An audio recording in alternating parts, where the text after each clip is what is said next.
आंथ' देग्लाय गोदानसो। गोदानसो ना? ओरैनो देग्लाय फार्स्ट बिथां आदा बाबुल ब्रह्मनिफ्रायनो सोलोंगासिनो।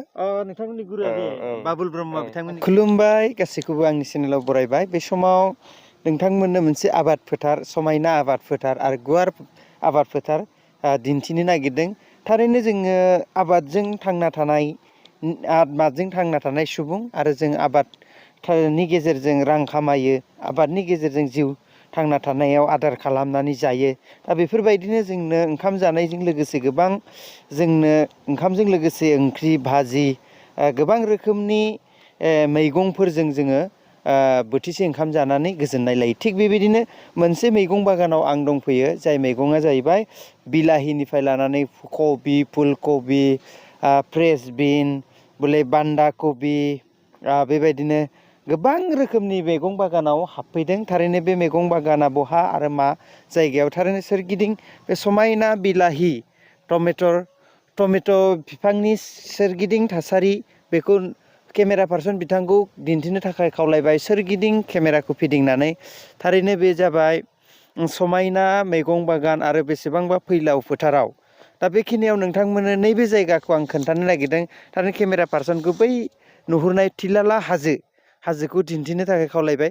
बे हाजोआ जाबाय नागालेण्ड हाजो, बे नागा पाहार।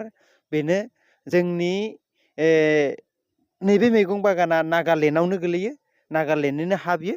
आरो बे नागालेण्डआ बबेखिनियाव, नैबे समाव नोंथांमोननो आं दिन्थिगोन, बिनि सिगां फोरमायगोन, बिनि सिगां सोरगिदिं मैगं बागानखौ आं दिन्थिलांनो नाजागोन। दा मैगं बागाननि सेर सेर दावबायनाय आरो बे मैगंखौ सोर मावदों आरो बे मैगंनि मालिकआ सोर, बे हानि मालिकआ सोर, सोरगिदिं नोंथांमोननो फोरमायगोन। हानि मालिकखौथ' आं खोन्थाखाबाय, बेयो नागाफोरनि आरो नागा हाजोजों सेराव थानाय आरो नागालेण्डनि हा, आरो नागालेण्डनि हाबाबो हाजो नङा, बे फैलाव आरो नागालेण्ड हाजोजों नांजाबनाय मोनसे फैलाव फोथार। बेयाव गोबां मैगं गायनानै रां खामायो होनदों आसामनि सुबुंफ्रा। आरो बेयाव जोंनि बर' सुबुङानो मैगं गायो, बर' सुबुं लाइमोनफोर, आबादारि लाइमोनफ्रा गोबां नैबे जि फैलाव फोथाराव मैगं गायनानै गोबां रां खामायनायखौ जों खोनानो मोन्दों। थारैनो बेयाव बे मैगं गायगिरि बिथांमोनजों जों दान्दिसे सावरायगोन। केमेरा पार्सनखौ साखाथियाव फैबाय थानो गुरै खावलायबाय। नोंथांमोननो बुंखादोंमोन आं बे मैगंनि आबादनि मालिकआ सोर। दा बे मैगं आबादनि मालिकखौ आं नैबे समाव लोगो मोनबाय।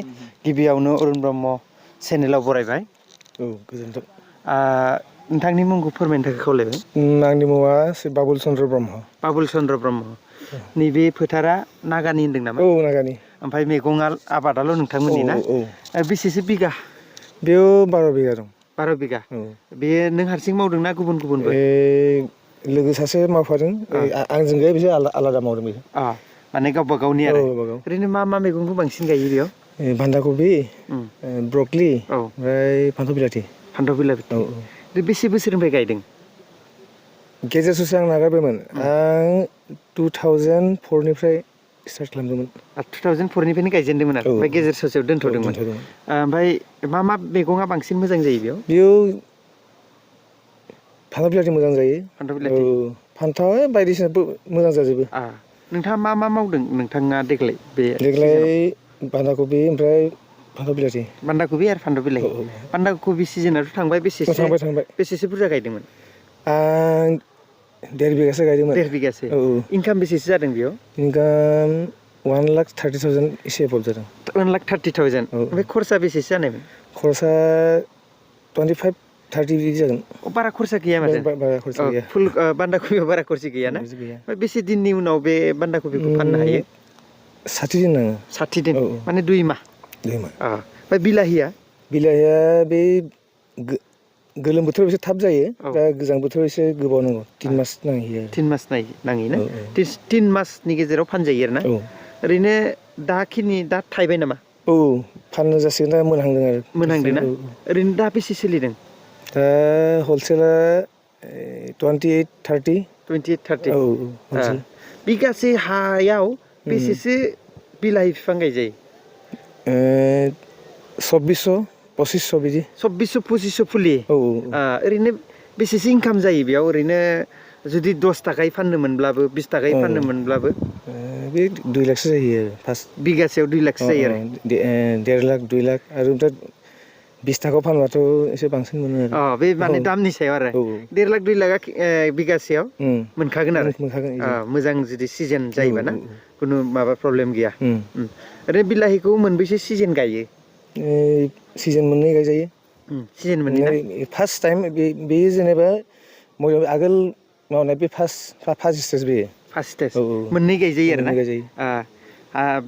मोननै माबायाव गायजायो आरो ना मोननै दा ओरैनो बेबायदि आबाद मावनानै नोंथाङा न'खर सालायबाय दं ओरैनो आबाद मावनाया गोबाव सम जाबाय गोजोननाय थाबाय बिथाङा गोबां आबाद मावो आरो आबादनि गेजेरजोंनो नैबे फोथाराव बिथाङा आबाद मावनानै नैबे बेसेबांबा गुवार हाजोआव हाजो सेराव माबा मैगं आबाद फोथार आरो गोबां आलु नोंथांमोन आलु बारि गासैखौबो नुगोन नोंथाङा जिहेथु फुलकबि आरो बिलाहि आरो नैबेयाव मावनाय आबाद फोथारनि मैगंफ्रा बबाव साप्लाय जायो बेयो तिनसुकिया गुवाहाटि डिब्रुगड़ शिबसागर बिदि नागालेण्डफ्राव थाङा नामा नागालेण्डआवबो थाङो नागालेण्डआवबो थाङो तिनसुकिया डिब्रुगड़ गुवाहाटि शिबसागर ओमफ्राय नागालेण्ड बेयाव ओरैनो बेफारि डाइरेक्ट फैखायो ना नोंथांमोना लाङो ना जों लाङा गावसोरनो फैयो ओरै गुबुन बेफारिफ्रा मा जाथिया बांसिन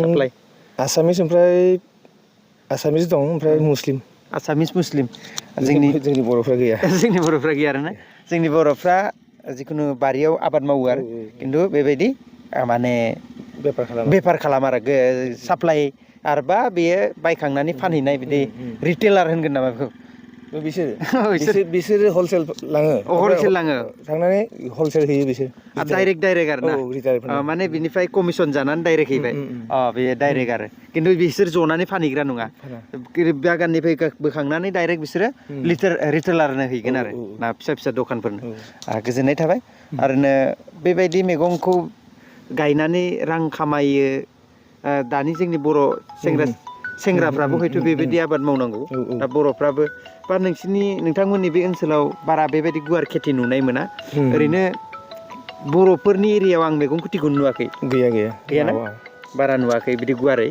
दा बे ओनसोलाव आरो बे जेसेबां 12 बिगा हायाव बर'फ्रानो गोजाना मैगं गायनायफ्रा बर'फ्रानो गोजा नोंथांजों लोगोसे आं माबा मावदों 8 बिगा मावदों गावसोर 4 बिगा नों हारसिं 8 बिगा मा होनदों बान्दा कबि आरो फान्थाव बिलाथि दा फान्थाव बिलाथि खै बिगा गासै माबा दं 6.5 बिगा दं 6.5 बिगा थिग गोजोननाय थाबाय ना मिथिखाबाय बिगासे हायाव 2 लाख 1.5 लाखनिफ्राय 2 लाखसिम थायोबा 8 बिगायाव नों सानना लादो 10-12 लाख थाखाया एकदम खुनु खोथा गैखाया आरो मोनखागोन आरो दा गोजोननाय थाबाय बिथाङा बेखिनि बाथ्राखौ फोरमायबाय बिथाङा जि बाथ्राखौ बुंदों थारैनो सैथो आबादनि गेजेरजों जोङो गोबां रां खामायनो हायो मोनसे खोथा नोंथाङा बे समाव माबाफोर बुंनो सानगोन नामा दे आबाद मावनायनि गेजेरजों बिदिनो आं बयखौबो मावजानो लुगैयो जों बर'फ्रा दा बे गलाघाट डिस्ट्रिक्टआव बारा बिदि बाम खेथिखौ मावाना मावनांगौ आरो गोबाङा माने मावनायनि आइडिया थाया बेखौ हयथ' आयदा मोनियाव आबाद मावबाबो जेबो जाया सोलोंनो हायो नोंथाङाथ' बेनि सायाव नलेज जाबाय 2004निफ्रायनो दिनै हमना ला 20 बोसोर गेजेराव गेप जाबाय दा स्टार्ट खालामफिनबाय होमबा बिराद गोबां प्रेक्टिकेल नलेज थागोन नैबे आबाद मावनायाव गुवाहाटि काहिगुसुआव ट्रेनिं लाहैदोंमोन आं गुवाहाटि काहिगुसुआव आबाद मावनायनि ना गोजोननाय थाबाय ट्रेनिं दानि दिनाव ट्रेनिंबो नांगौ नङा होमबा आरो मार्केटबो नांगोन आरो अट'मेटिक जुदि नों आबादखौ मावबा मार्केटआ थायोना थायो थारमाने बयनिफ्राय सिगां मावनांगौ आरो ना फार्स्ट टाइम दामा थाखायो जेब्ला सिगांसिन मावगोन अब्ला दामखौ बांसिन मोनगोन माने नोंनि एकदम मावनायनि सायाव आरो ना गोजोननाय थाबाय बिथांमोनानो मावदों लाइमोनफ्रा खुलुमबाय बेसेसो बिगा मावदों जोंना 2 बिगा मा जागोन आलु आधा बिगासो जागोन ओमफ्राय कबि आधा बिगासो जागोन बे बेसे बोसोरनिफ्राय मावबाय दं बिदि आंथ' देग्लाय गोदानसो ना ओरैनो देग्लाय बिथां आदा बाबुल ब्रह्मनिफ्रायनो सोलोंगासिनो।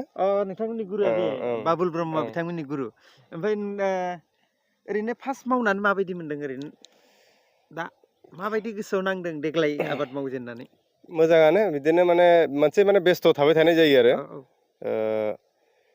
जायखिजाया खामानियाव माने बे खामानियाव हमनायनिफ्राय एसे माने बेस्थ' थाबाय थानाय मोनदों आरो जिखुनु बे लाब जायो लकसान जायो बे उननि बाथ्रा जाहैगोन नामा? थिगानो। आरो जिखुनु गोजोननाय मोनदोंना मोनाखै?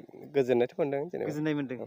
दा जोङो एसे साननाय दङ माने जोङो खेथियावथ' बहुद लाब जायो होनना बुंदों ना, दा बेखौ लाबखौ जोङो मोनगोन ना मोना उनावसो मिथिसिगोन आरो जेब्ला जों फिथाइया गोदानसो फिथाइया फानखांनानै बिनि उनावसो मिथिसिगोन आरो। गोजोननाय थाबाय। ओरैनो नोंथाङा मा मावोमोन बिनि सिगां आबाद? माइ आंथ' गायो? माइथ' गायो, ओमफ्राय आं बांसिनानो कम्पानिफोरावसो थालाबायोमोन। ओमफ्राय देग्लायसो खेथियाव बे मैगंनि खेथियाव हमदों आरो। माइ गायखांनानै कम्पानिफ्राव खामानि मावहैयोमोन आरो? मावहैयोमोन। खोनानो मोनदों मानसिफोरा बिदि खेथि मावनानै गोबाङानो माहाजोन जायो आरो साक्सेसबो जायो होनना खोनादोंमोन। दा बेनिखायनो आंबो मिथिसिगोन आरो बेसेबां सैथो बेखौ दा जोङो मावबासो मिथिगोन बेसेबां खस्थ'। गोजोननाय थाबाय। नोंगौ थारैनो माने ट्राइ नायनाय साखि नायनाय होनो आरो जों मानसियाथ' गोबां बुङो। थारैनो जों गुबुन हादोर बा गुबुन स्टेटफ्राव नायनानै मैगं आबाद बा गुबुन हारिखौ नायनानै जोंनि आसामावनो थानाय मियाफोरखौ नायनानै हयथ' गम मोनखादों। बिथांमोना लाख लाख रां खामायदों आबाद मावनानै, बा बिदि मैगं गोरान आबाद मावनानै हाइस खामायदों आरो बिथांमोना। होमब्ला जोंबो मानो हाया? थारैनो बिथाङा बेखौनो सेस्था खालामदों। गुबुना हादोंब्ला आं मानो हाया होननाय बे मोनसे बिथांनिफ्राय बेरखांदों। दा थारैनो नंगौ, आबाद मावनाय बे ओरैनो जोंनि मोनसे इन्ट्रेस्टबो थानांगोन आरो बेयाव सोलोंनाय दानि मुगाजों गोरोबनाय जि आबाद, बेखौ हयथ' नोंथाङा मावनायनि गेजेरजों सोलोंनायनि गेजेरजों नोंथाङाबो सासे मोजां आबादारि साक्सेस जागोन होननानै आं आसा खालामो। दा सोरगिदिं नोंथांमोना नायदो, बेयाव जोङो बिलाहियानो हाइस आरो बान्दा कबि, बिदिनो आलु एसे गायदों। आलुआबो जायगा जायगा दं, बयबो मिथिखायो। दा आं भिडिअखौ बेखौनो बानायदोंमोन जे बे एरियायाव गोबां आबाद बेबायदि गोरान आबाद नुसोगाराखै, खिन्थु नैबेयाव बेरायनानै दान्दिसे नुफैनायाव दा बिनि थासारि, थारैनो आबाद मावगिरिफ्रा सोर, नैबे आंनि जे बिजोंनि गेजेरजों नोंथांमोननो रोखा फोरमायबाय। थारैनो बेयाव बे ओनसोलाव गोबां बर'फोर दङ बिदिनो माइ आबादखौ मावनायखौ बयबो मिथिगौ आरो बयखौबो माइ आबादखौ मावनायखौ नुदों। दा नैबे समाव नैबे जितु नागालेण्डनि हाजो सेराव थासारियाबो समायना आरो आबाद फोथाराबो जोबोद समायना। जोबोद गोजोननाय मोनदों बेयाव नायफैनानै आरो बिथांमोनजों सावरायनानै। थारैनो बिथांमोना बोसोरै लाख लाख रां नैबे बारिनिफ्राय खामायनानै न'खर आरो गाव सोलिदों, बेखौ बिथांमोना फोरमायदों जोंनि